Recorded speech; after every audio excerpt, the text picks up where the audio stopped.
Ketika ada uang 300 juta masuk ke Universitas Bung Karno, apakah memang terjadi proses perang intelijen dan kontra intelijen?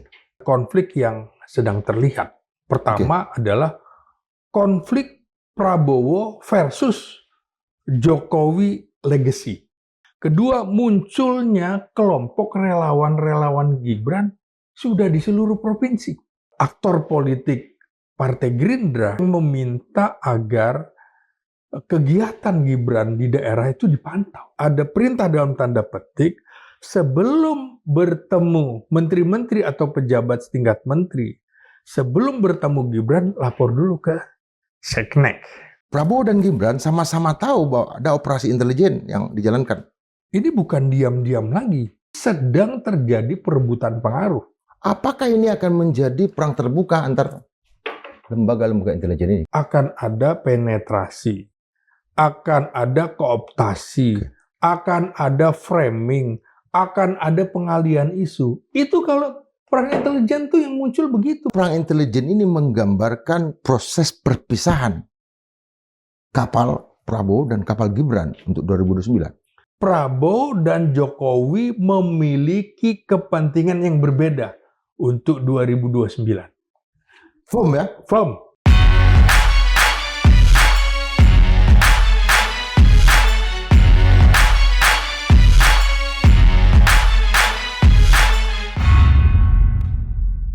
Sobat Madilo, orang bertanya, apakah memang sudah terjadi perang dua matahari di ranah politik Indonesia hari ini? Dan tentu itu kita datangkan lagi abang kita yang banyak mengajar ini dan sampai lupa dia harus hadir juga di meja ini, Bang Slamet Ginting. Horas, Mejojoa. Bang, ya. Ketika ada uang 300 juta masuk ke Universitas Bung Karno dan diakuin bahwa itu yang memberikan ada kepolisian, lalu terbongkar, apakah memang terjadi proses perang intelijen dan kontra intelijen di dalam gerakan mahasiswa? Sampai saat ini memang tidak ada bukti di publik bahwa Presiden Prabowo sedang terlibat di dalam perang dengan Wapres Gibran Rakabuming Raka.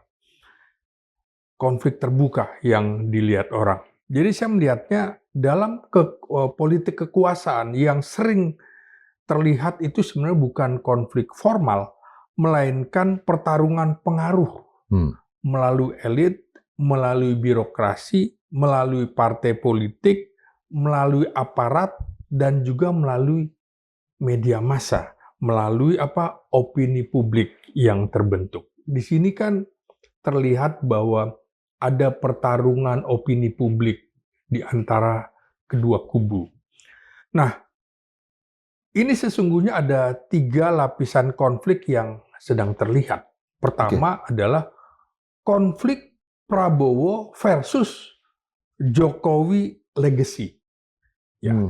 Bukan Prabowo versus Gibran secara langsung. Karena secara politik, Gibran itu sulit dipisahkan dari warisan politik bapaknya. Dalam hal ini, Jokowi.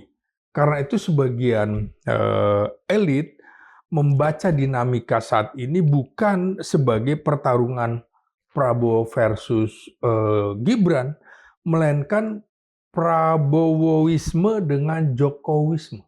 Ya, Prabowoisme dan versus Jokowisme. Nah, Prabowo betul sebagai presiden sedang membangun basis kekuasaannya sendiri. Dia ingin jaringan politik Jokowi, di sisi lain jaringan politik Jokowi berusaha mempertahankan pengaruhnya di pemerintahan Prabowo Subianto.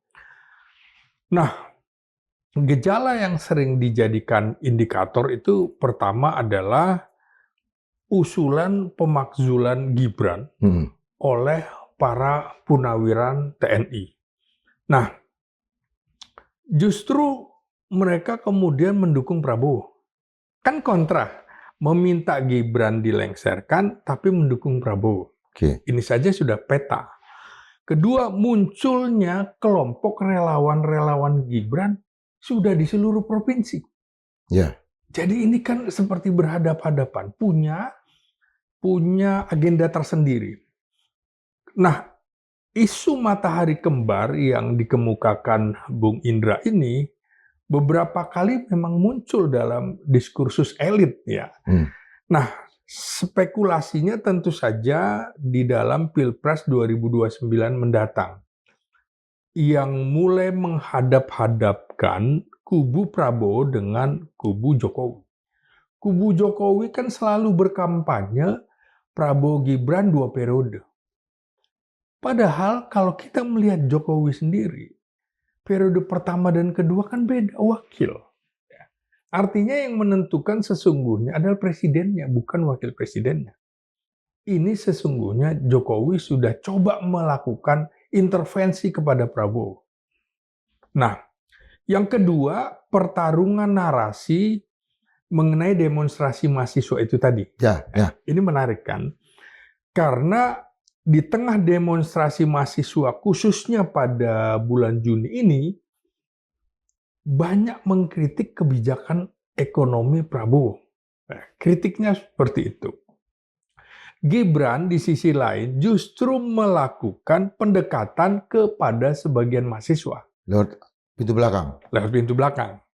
Bocor pula kan, dugaan 300 juta itu mengalir. Apakah mengalir itu seperti lagu Bengawan Solo, air mengalir sampai jauh akhirnya ke laut? Artinya apakah kemudian ujungnya dana itu dari Solo? Ya sulit dibuktikan. Ya. Nah, langkah ini menimbulkan berbagai tafsir, Bung Indra. Tafsirnya tentu saja tafsir politik. Di dalam ilmu politik terdapat dua kemungkinan pembaca, bacaan politiknya. Sekarang yang pertama adalah good cop dan bad cop. Artinya ada Prabowo menjadi simbol pemerintahan yang menerima tekanan politik. Tapi di sisi lain, Gibran tampil sebagai figur yang mau berdialog dengan mahasiswa. Jadi Prabowo dianggap sebagai bad cop. Gibran justru adalah good cop. Nah, jika demikian, keduanya mungkin masih bermain dalam satu skenario strategi yang sama, seolah-olah saling mendukung. Tapi kan publik membacanya tidak seperti itu semua. Nah, skenario yang kedua menurut saya, ini soal diferensiasi politik. Maka dalam diferensiasi politik itu Gibran mulai membangun identitas politik yang terpisah dari Prabowo. Ya, terpisah. Ingin muncul sendiri. Iya, ingin muncul sendiri. Tujuannya dia ingin menjaga elektabilitasnya menuju 2029. Bahwa kebijakan pemerintah itu yang populis adanya di gue loh. Bukan di Merdeka Utara, tapi di Merdeka Selatan. Kira-kira gitu.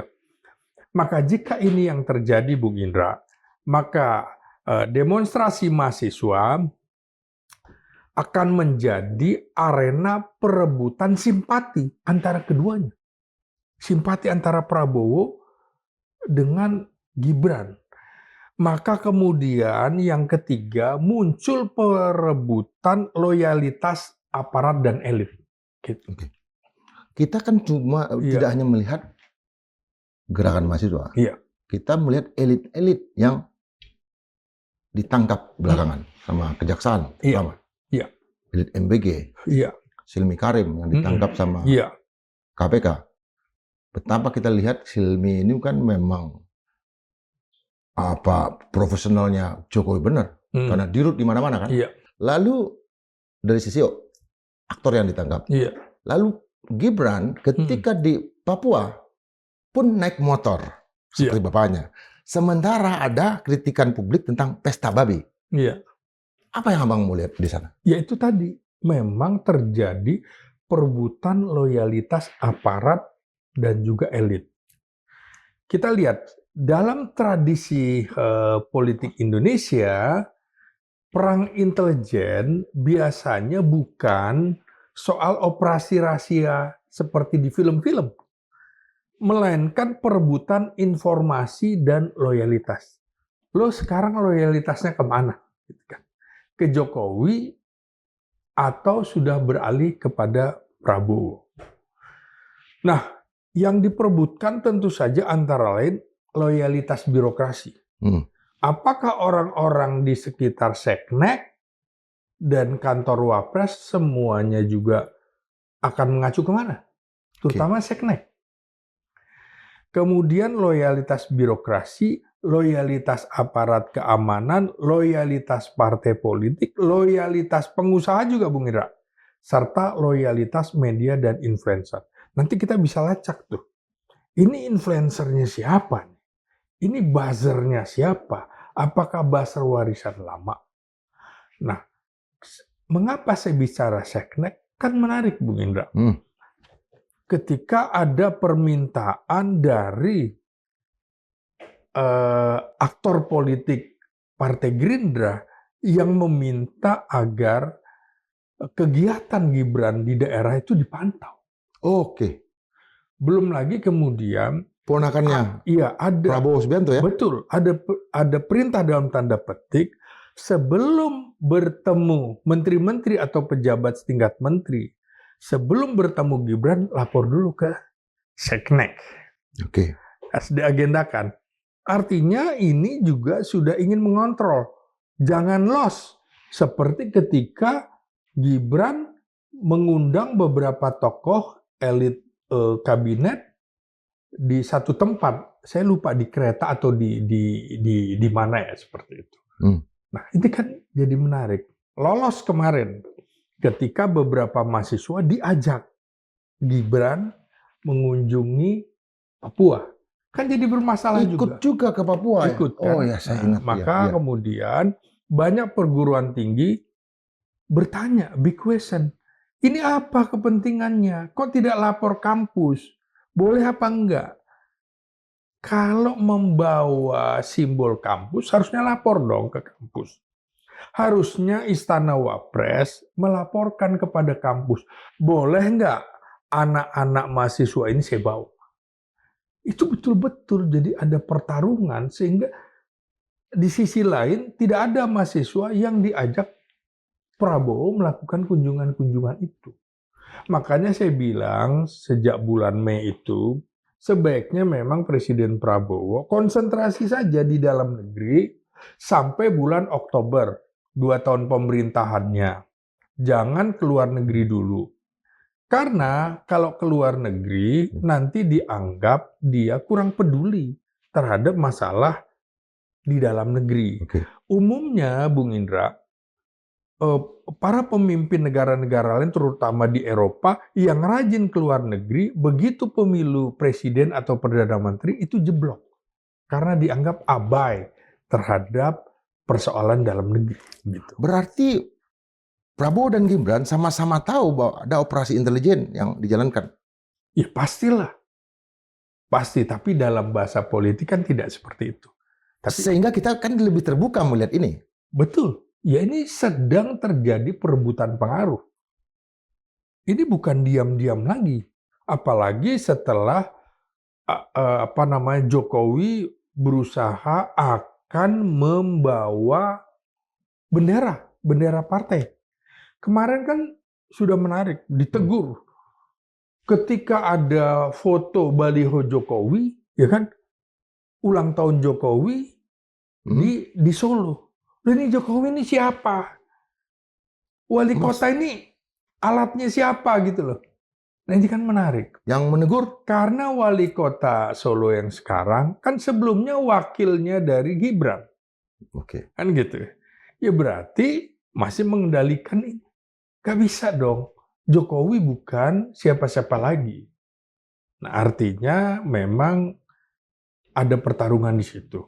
Nah, kasus pemakzulan Gibran yang diusung oleh sejumlah purnawirawan TNI dan Polri itu adalah dinamika kasus hukum yang menyentuh kelompok pro maupun kontra Jokowi. Maka aksi mahasiswa juga yang sebagian mengkritik isu ekonomi itu belum tentu juga sesungguhnya terhubung dengan Jokowi. Tapi memang persoalan ekonomi ini sudah dilihat publik. Ini kurang kuat loh kabinetnya Prabowo terutama di bidang ekonomi. Jadi jangan kalau mahasiswa mengkritik tentang ekonomi langsung dicap ini didukung oleh Jokowi, belum tentu juga. Kira-kira begitu. Berarti abang tadi mengatakan proses pemakzulan Gibran ini akan menjadi kartu asnya pendukung Prabowo di parlemen. Iya. Artinya ini kan masih menggantung. Tapi pada katakanlah masa akhirnya diproses. Iya, makanya kemudian publik kan bertanya-tanya juga, aksi demonstrasi mahasiswa saat ini itu apakah pro Prabowo atau pro Gibran? Ditarik ke sana juga, sudah langsung nih Bung Indra. Pertanyaannya begitu ya? Iya, menurut saya justru tidak sesederhana itu. Karena demonstrasi mahasiswa, khususnya pada bulan Juni ini, pada dasarnya berangkat dari kenaikan harga BBM. Marah kan kenaikan harga BBM. Terus melemahnya rupiah. Itu kan isu yang diangkat. Kemudian juga kekhawatiran fiskal. Dan juga kritik terhadap program pemerintah serta kekhawatiran perluasan peran militer di ruang sipil. Kan unik juga. Kenapa juga tidak dipersoalkan perluasan peran polisi di ruang sipil? Sehingga menjadi pertanyaan, loh ini kok yang lebih mengerikan adalah undang-undang polisi, kok yang dihajar adalah militernya? Apa catatan abang terutama nih soal ini? Nah itu makanya kemudian ketika muncul mahasiswa Universitas Bung Karno yang mengaku katanya dibayar oleh oknum polisi, nah akhirnya orang berpikir, berarti ini dibayar oleh polisi atau gimana? Atau fungsi intelijen yang dijalankan berdasarkan Undang-Undang Polri? Nah, kalau fungsi intelijen di dalam Undang-Undang Kepolisian yang sekarang, menurut saya sudah bablas. Karena intelijen polisi itu sesungguhnya intelijen Kamtibmas. Tapi di Undang-Undang Kepolisian ini adalah intelijen keamanan dalam negeri. Ini akan benturan, Bung Indra. Benturan dengan Badan Intelijen Negara, dengan Badan Intelijen Strategis TNI, dengan intelijen kejaksaan. Akhirnya kita akan melihat ini nanti ada pertarungan intelijen di situ. Ini harusnya dikembalikan. Sayangnya adalah Presiden Prabowo juga terlalu buru-buru menandatangani undang-undang kepolisian yang menurut saya masih banyak kekurangan-kekurangannya. Apakah ini akan menjadi perang terbuka antar lembaga-lembaga intelijen ini? Kita tahu kan lebih dari 10. Iya. Bea Cukai juga punya intelijen, imigrasi dan segala macam. Terutama tadi itu, intelijen pertahanan dan intelijen keamanan. Apa akan jadi perang terbuka? Sekarang udah terbuka. Apa lebih terbuka lagi, Bang? Karena itu akan ada penetrasi, akan ada kooptasi, akan ada framing, akan ada pengalian isu. Itu kalau perang intelijen tuh yang muncul begitu, Bung Indra. Sehingga di titik inilah aksi mahasiswa berpotensi menjadi arena pertarungan elit, arena pertarungan intelijen. Ini di belakangnya intelijen siapa? Gitu loh. Ini seharusnya Prabowo tahu itu kalau terjadi pertarungan intelijen bahaya. Makanya dulu eranya Pak Harto dibikin yang namanya Bakin. Kembalikan saja BIN itu jadi Bakin, Badan Koordinasi Intelijen Negara. Semua intelijen. Pas peristiwa Malaria? Iya, jadi semuanya dia payungnya gitu loh, di bawah koordinasi. Gitu loh. Ini akhirnya jalan sendiri-sendiri. Misalnya menangani persoalan di Papua. Ini punya proyek sendiri-sendiri, nggak nyambung. Tidak terkoordinasi dengan baik. Mestinya menurut saya kembalikan lagi fungsi BAKIN, Badan Koordinasi Intelijen Negara. Ini kan sudah, BAKIN itu sudah dalam proses tesis, antitesis, sintesis setelah ada Biro Intelijen Pusat zamannya Presiden Soekarno. Terus intelijen-intelijen yang lain. Maka kemudian Presiden Soeharto melihat bahwa ini perlu ada koordinasi. Nah kalau gini caranya, jalan sendiri-sendiri. BAIS TNI jalan sendiri, tidak match dengan BIN, Badan Intelijen Keamanan Kepolisian. Nah makanya badan intelijennya harusnya polisi, Badan Intelijen Keamanan Ketertiban Masyarakat. Kamtipmasnya ya? Iya, terus intelijen kejaksaan, intelijen imigrasi, intelijen bea cukai, jalan sendiri-sendiri gimana? Ini menurut saya.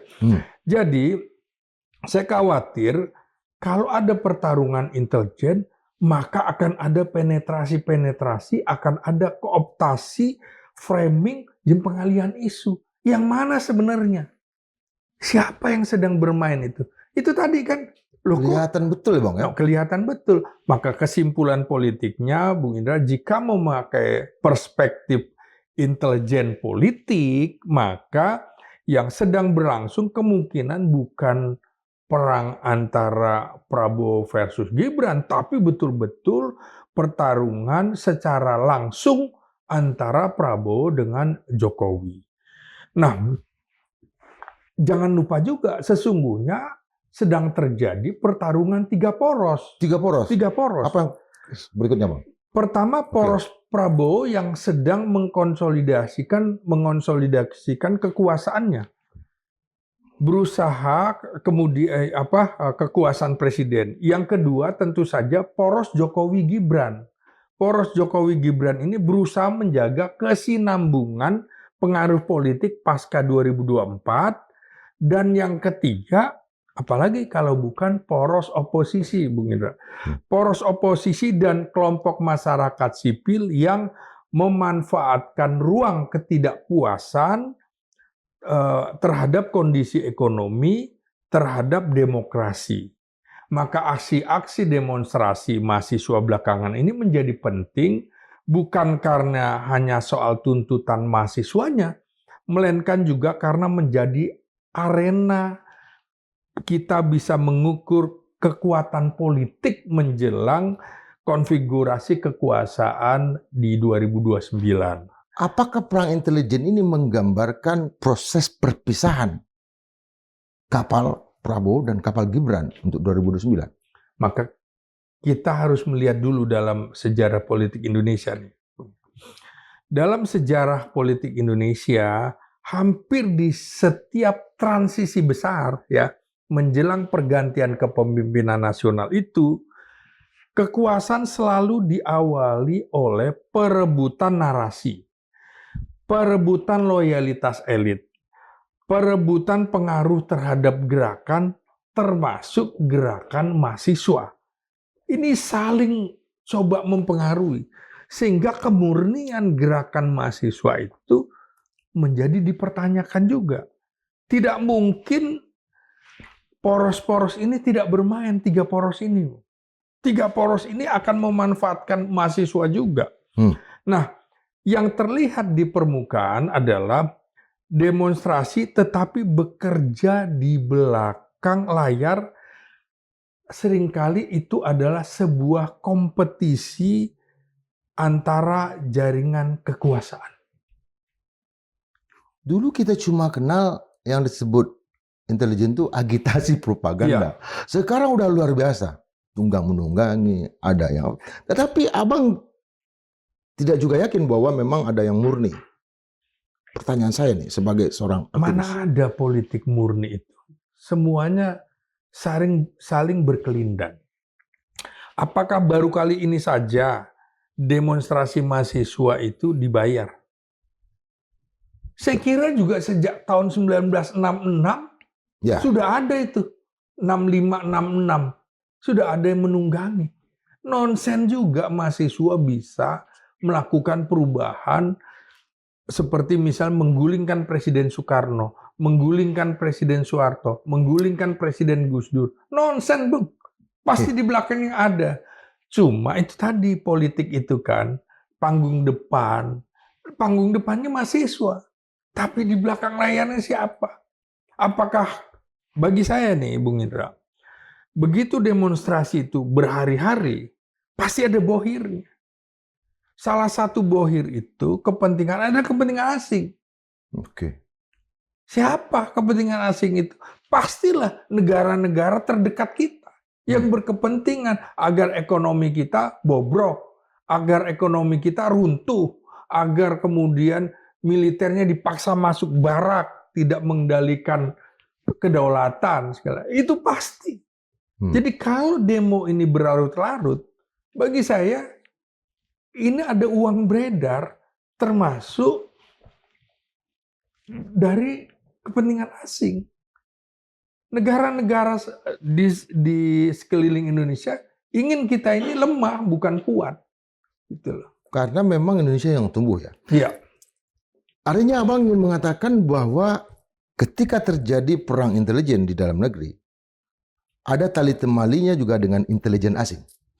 Ya pastilah. Tidak mungkin peristiwa dalam negeri itu tidak dipotret dalam kajian hubungan internasional. Sama juga ketika ada peristiwa hubungan internasional, maka kita akan tarik bagaimana kepentingan nasional kita. Sama juga ini tadi, bagaimana hubungan politik antara Presiden Prabowo dan mantan Presiden Jokowi. Nah, saat ini dapat dianalisis menurut saya, hubungan ini berada di antara satu koalisi, saling membutuhkan kan? Kemudian ada ketergantungan, tapi sesungguhnya juga ada kompetisi laten. Jokowi jalan-jalan itu apa bukan kompetisi laten? Udah pasti. Maka dalam ilmu politik, situasi seperti itu sering terjadi ketika seorang presiden baru memperoleh dukungan penting dari mantan presiden sebelumnya, tapi pada saat yang sama dia juga harus membangun kekuasaannya dengan otoritas sendiri. Nah ini kan pelan-pelan kita ingin menunjukkan apakah Prabowo betul-betul sudah lepas dari pengaruh Jokowi.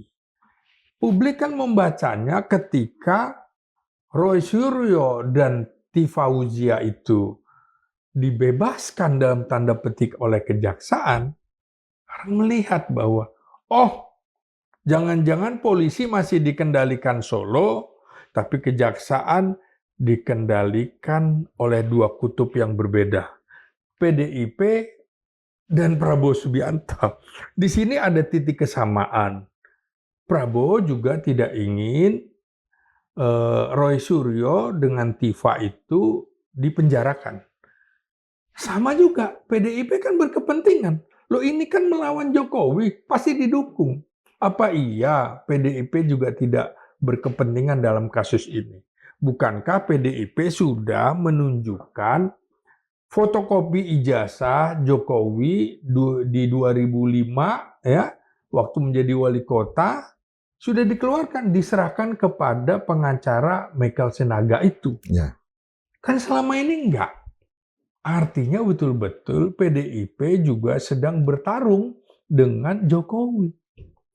Yang kita lihat kan juga pada ujungnya kan ya abolisi, amnesti dan segala macam. Tetapi pertarungan intelijen ini, intelijensia ya, itu kan pada gilirannya langsung menyangkut dua institusi yang kita tahu sangat dibutuhkan loh publik. Iya. Apa yang Bang baca misalnya narasi bahwa tentara hadir dan segala macam bagi yang kelompok yang tidak suka Prabowo, polisi hadir nggak suka Gibran. Perang intelijen menghadapkan dua institusi pertahanan keamanan. kerugiannya seperti apa Bang baca buat publik sendiri? Nah, begini Bung Indra.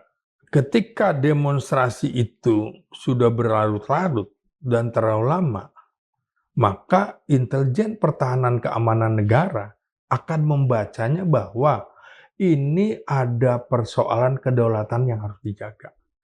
Ini ada kepentingan asing yang kemungkinan dia membiayai demonstrasi-demonstrasi. Entah itu demonstrasi mahasiswa, entah itu demonstrasi buruh, entah itu demonstrasi yang lain-lain. Pasti mereka punya kacamata. Maka menarik kalau kita lihat bagaimana di dalam bulan Juni ini, apakah ada dubes-dubes kita yang dipanggil oleh Menteri Luar Negeri kita? Apakah ada atas pertahanan negara asing yang dipanggil yang bertemu dengan asisten intelijen Mabes TNI misalnya? Kalau saya sudah membaca itu, baca ada nggak? Jadi kalau itu dipanggil, Bung Indra, artinya mengatakan kami tahu loh Anda bermain di dalam kasus demonstrasi-demonstrasi. Ya tentu mahasiswa dan lain-lain nggak tahu kalau aksi mereka juga ditunggangi.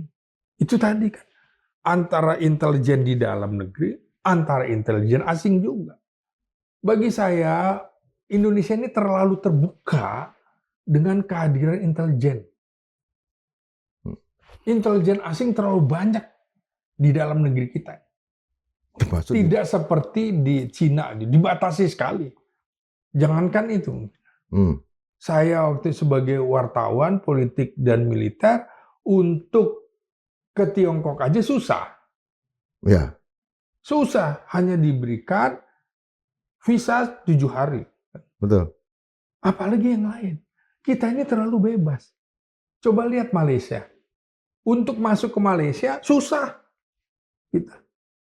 Tapi untuk keluar Malaysia dimudahkan. Maka dulu muncul kan, ini kok Nurdin M-Top itu beraksinya di Indonesia, bukan beraksinya di Malaysia. Dr. Azhari. Dr. Azhari. Jadi kira-kira lu main aja di sana, bukan di tempat kami. Nah ini Indonesia berpotensi menjadi arena pertarungan-pertarungan itu. Apalagi di tengah perang geopolitik di Timur Tengah itu. Ya. Apakah kelangkaan dan mati listrik itu adalah operasi intelijen? Saya kira ini sudah terlalu lama ya. Yang seperti, masa hampir tiap tahun persoalan PLN begini-gini terus? Ini makanya kritik gitu. Bukan. Jangan. Ya, tapi kan semua mengatakan bahwa ini tersedia, tapi tetap mati. Ya karena itu kritik kita adalah jangan relawan-relawan yang nggak ngerti apa-apa tiba-tiba dijadikan komisaris di PLN, dijadikan direktur di PLN. Ini kesempatan bagi Pertamina. Iya, betul. Kesempatan sebenarnya bagi Presiden Prabowo yang kemarin ngomong akan membabat berapa BUMN karena rugi. Kok rugi? Ini kan jadi tempat bancakan para relawan-relawan. Kalau relawannya itu memang kemampuannya di bidang itu, monggo. Tapi kalau bukan, jangan dong. Masa sih tiap apalagi itu banyak di Mind ID. Iya. Masa hampir tiap tahun ada mati listrik di Sumatera Utara, Sumatera Barat. Saya belum lama ke Bandung, giliran mau mandi, hotel mati. Wow. Kira-kira kemarin, pekan lalu saya ada di Bandung. Loh ini udah sampai semuanya. Nah, kalau nggak sanggup, menurut saya, ya sudah ganti. Artinya pertanyaan saya adalah, itu bukan operasi intelijen? Atau lewat orang-orang yang kemudian menjadi komisaris lah apa, dimasukkan ke dalam untuk menggagalkan proses itu. Failure. Makanya di negara-negara besar itu, objek vital nasional itu antara lain juga memasukkan salah satunya unsur militer. Untuk menjaga kemungkinan sabotase. Jadi potensi sabotase ada nggak? Ada. Sabotase. Iya. Loh, sama Bung. Kita juga, semua negara, untuk melemahkan negara lain, sabotase. orang kita sendiri. Iya, sabotase listrik, air, dan lain-lain, batu bara dan lain-lain, pertambangan, semua pasti. Jadi kemungkinan terjadinya sabotase di perusahaan-perusahaan BUMN besar. Ini kalau dari kacamata intelijen. Pada gilirannya itu Abang lihat dari sisi persentase, siapa yang menang nih Bang? Prabowo kah atau Gibran kah? Nah, Sampai hari ini? Nah, kita harus lihat dulu ya, pada Pilpres 2024 lalu, tidak bisa dinafikan kemenangan Prabowo Gibran itu tidak bisa dilepaskan dari faktor dukungan Jokowi. Nggak bisa dilepaskan itu kan. Ya.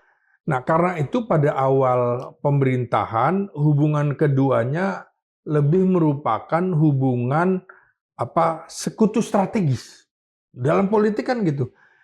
Ya untuk kepentingan strategis ya udah kita bersekutu aja dulu. Nah, Jokowi di situ memperoleh jaminan bahwa agenda pembangunan era dia sebagian warisan kebijakannya akan tetap dilanjutkan. Oke. Itu kan janji kan? Ya. Janji Prabowo juga. Sementara Prabowo memilih memperoleh legitimasi politik dari basis pemilih Jokowi juga kan? Pemilih Jokowi kan sekarang sudah marah yang disebut dalam tanda petik termul-termul itu ya, yang menuding Prabowo lupa akan bantuan Jokowi dengan melepaskan Roy Suryo dengan Tifaujia itu. Kan seperti itu. Namun dalam konteks perjalanan hampir 2 tahun pemerintahan Prabowo ini menurut saya kebutuhan politik keduanya mulai berbeda nih. Ya kan? Mulai berbeda. Prabowo membutuhkan penguatan citra sebagai pemimpin yang mandiri, bukan lagi sekedar penerus Jokowi. Sudah mulai nih, ya kan? Apalagi menjelang ini kan sudah hampir 2 tahun. Sudah masuk tahun politik ya? Ya, sebaliknya Jokowi juga memiliki kepentingan menjaga pengaruh politik dan jaringan sosial politiknya yang telah dibangun selama 1 dekade ya 10 tahun. Maka muncul spekulasi yang sering ditanya Bung Indra ini. Apakah sudah ada jarak politik di antara keduanya itu? Beberapa peristiwa memang memunculkan tafsir adanya diferensiasi politik antara Prabowo dan Jokowi. Satu yang saya catat, Jokowi tetap aktif bergerak di daerah. Nah, kunjungan Jokowi ke berbagai daerah Prabowo, apa Gibran? Jokowi. Oh, Jokowi malah ya? Jokowi. Itu menunjukkan bahwa dia ingin menunjukkan bahwa dia masih tetap memiliki daya tarik politik. Maka dalam perspektif politik kekuasaan, mantan presiden yang masih aktif dan memiliki basis massa selalu menjadi variabel yang diperhitungkan oleh penguasa aktif. Jadi Prabowo menghitung nih, apa saja yang akan dilakukan Jokowi di daerah-daerah. Ya kan? Nah, ini keberadaan pusat di dalam hal ini istana selalu kemudian memunculkan dinamika tersendiri dalam soal aktivitas politik Jokowi. Yang kedua, itu tadi sudah tidak lagi bisa dinafikan bahwa PSI dan Jokowi adalah satu. PSI dan Jokowi lah satu. Adalah satu. Kan malu-malu waktu itu. Nggak mau ngakui walaupun ketua PSI-nya adalah anaknya. Nah, ini memunculkan bagi Prabowo menurut saya, PSI adalah sebagai kekuatan politik baru. Apalagi Jokowi sudah memproklamasikan akan keliling sampai kecamatan-kecamatan. 514 kabupaten, terus berapa kecamatan? 5.000 lebih. Iya kan? Kecamatan. Mengerikan kan? Nah, maka ini PSI akan tidak bisa akan diasosiasikan sebagai jaringan politik Jokowi. apabila PSI berkembang seperti harapannya Jokowi bisa masuk ke parlemen, maka dalam jangka waktu panjang akan dapat memunculkan konfigurasi kekuatan yang tidak sepenuhnya berada di bawah kendali Prabowo. Prabowo akan sulit juga mengendalikan kalau PSI-nya besar. Nah, di mana posisi Gibran di sini? Ini ada titik sensitif bertemunya Wapres dengan PSI. Dalam hal ini Jokowi. Oh. Dan ada Kaisangnya juga. Nah, di situ kan sebenarnya ada dua istana yang sedang bertarung.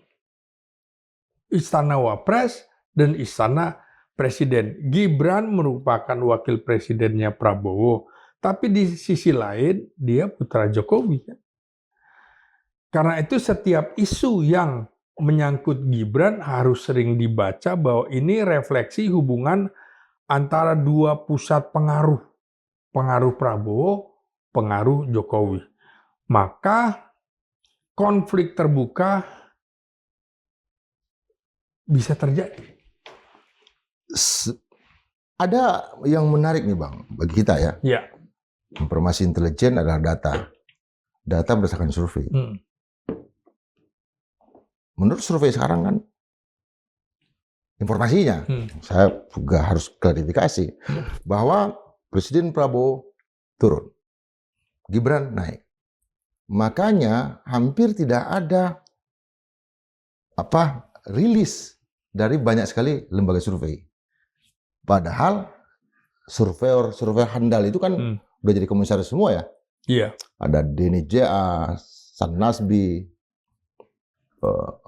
Kodari. Iya. Banyak sekali. Artinya ini juga informasi yang dulu sebetulnya terbuka, sekarang makin tertutup. Tidak lagi mereka bertarung tapi udah punya hasilnya. Itu yang mau saya. Iya memang. Akhirnya ini jadi hangat. Betul yang Bung Indra bilang. Prabowo tadinya 80%, sekarang udah turun di 60%. Dalam tempo belum sampai 2 tahun. Makanya bagi saya konflik terbuka dalam tanda petik dengan Jokowi ini berpotensi mengganggu stabilitas koalisi dan juga mengurangi dukungan dari pemilih yang sebelumnya mendukung Jokowi. Sudah perlahan-lahan tinggalkan Prabowo. Real ini. Makanya betul bagi Jokowi, Prabowo saat ini betul sebagai yang memegang seluruh instrumen kekuasaan formal sebagai presiden. Karena itu dia juga perlu menjaga hubungan baik dengan pemerintahan. Tetapi kalau itu menguntungkan, kalau tidak menguntungkan, dia akan membangun oposisi yang terbuka. Sekalian. Wow. Ya kan? Nah, jadi itulah politik. Maka hubungan yang lebih tepat menurut saya kooperatif tetapi tidak sepenuhnya identik. Kelihatannya kooperatif nih hubungan keduanya.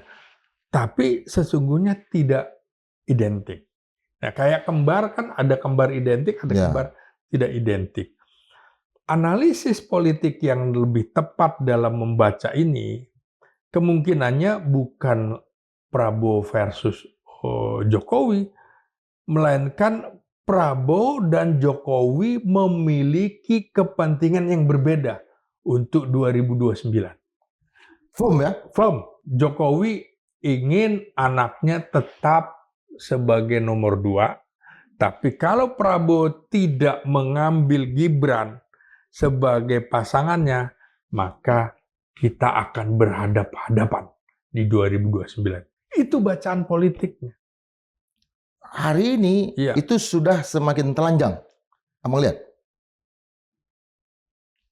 Ini kan keduanya. Ini mereka masih menjaga keseimbangan. Baru menjaga keseimbangan. Iya betul. Menjaga keseimbangan, mencegah fragmentasinya besar gitu kan. Tapi kepentingan yang berbeda tetap tidak bisa kita pisahkan. Siapa figur yang dominan menuju 2009 nanti, siapa yang mengendalikan jaringan politik generasi berikutnya, karena Gibran akan mengambil milenial dan Gen Z. Nah, Prabowo di sini itu sedang berpikir untuk mengalahkan Gibran. Kalau kita lihat, Bung Indra, di antara tokoh-tokoh muda, taruhlah AHY, kemudian Yeni Wahid, keluarga presiden maksudnya ya, kemudian Puan Maharani, dan Gibran. Gibran paling atas, Bung. Ujian sesungguhnya bukan hubungan Prabowo dan Jokowi yang terjadi sekarang, tapi bagaimana menjelang 2029 nanti, jika Prabowo ingin memastikan bahwa suksesi tetap berada di dalam orbit Gerindra, sementara jaringan Jokowi mendorong figur yang berbeda, maka kendaraan politik mereka akan berbeda. Saya tanya Bang, soal kuasa modal. Modal mana yang lebih kuat? Jokowi kah atau Prabowo kah? Atau Prabowo kelihatan agak kesulitan, sementara Jokowi udah banyak. Secara finansial, Jokowi ini kuat. 10 tahun berkuasa, dan yang menarik adalah itu tadi, perlahan-lahan orang-orangnya Jokowi itu kena kasus hukum kan? Terkena kasus hukum. Ya itu maksudnya. Nah, itu kan sesungguhnya pundi-pundi, kan yang menarik adalah orang-orang ini mengaku menyetor kepada Jokowi, termasuk Dadan itu, ketua atau kepala BGN, Hilmi segala macam. Ya, yang menarik adalah bawa dong ke pengadilan, bawa juga Jokowi dibawa ke pengadilan. Nadiem. Semuanya ini sekarang mengaku menyetor. Kan antara hukum dengan politik nggak nyambung di sini. Hukum harus dengan bukti, politik dengan persepsi. Ya.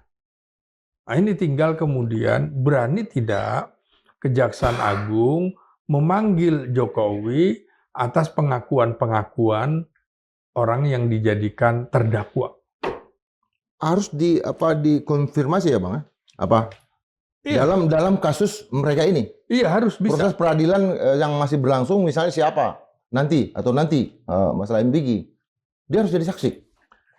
Iya, sama. Kan juga soal ijazah ini. Yang publik nunggu-nunggu, berani nggak tuh dibawa ke pengadilan? Ini jadi seperti Jokowi bersaksi di pengadilan, itu maksudnya? Kan jadi kayak opera sabun. Dan yang menikmati itu adalah Prabowo. Semakin lama ini berlarut-larut, Prabowo juga semakin diuntungkan dengan kasus opera sabun ijazah ini. Janganlah Bang, opera sabun Bang. Hah? Ya artinya lama kan, nggak selesai-selesai. Karena kan sejak 2012 dipertanyakan gitu loh. Kan sebenarnya selesai aja. Kalau dia benar-benar kuliah, kalau dia benar-benar selesai, tunjukkan aja. Bukan orang lain suruh nunjukkan. Masa Bung Indra nanti kalau ditanya polisi, dikasih fotokopi SIM-nya, polisi bilang palsu, Anda harus tunjukkan bahwa SIM saya palsu. Kan aneh. Nah, kira-kira begitu. Kasus-kasus yang menyebut nama Jokowi ini, sekali lagi, akan menjadi barisan kartu truf teratunya Presiden Prabowo. Ini betul-betul menyentuh aspek penting dalam politik Indonesia. Tudingan-tudingan seperti ini. Nah, berarti kita akan membicarakan hubungan antara lembaga penegak hukum kan? Antara polisi dan kejaksaan yang berbeda sikap. Antara KPK dengan kejaksaan. Lihat kasus BGN itu. Belum cukup indikasi, kata KPK. Diambil alih oleh Kejaksaan Agung. Publik melihatnya bahwa KPK ini jangan-jangan masih disetir Solo. Jangan-jangan ya. Kita tidak menuding. Karena ini tidak bisa, maka presiden menggunakan kejaksaan.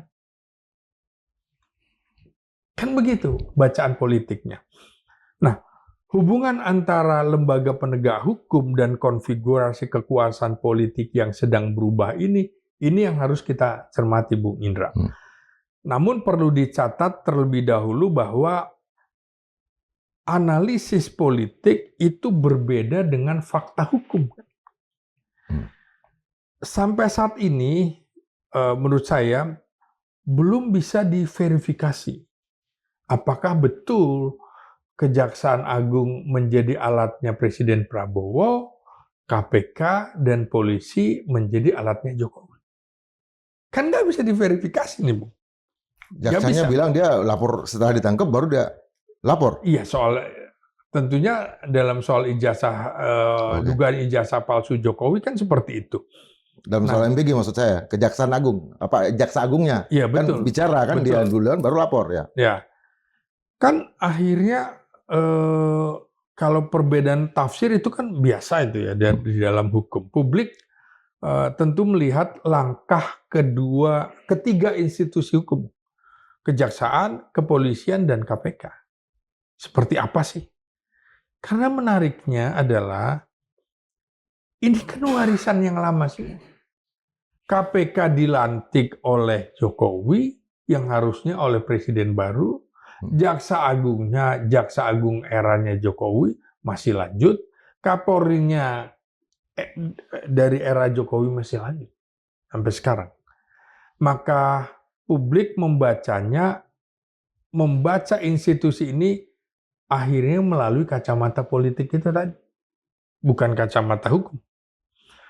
Secara teoritis, masyarakat jarang melihat polisi dan kejaksaan sebagai institusi yang sepenuhnya steril dari persoalan politik. Gak bisa. Pasti ada kaitannya dengan politik. Contoh,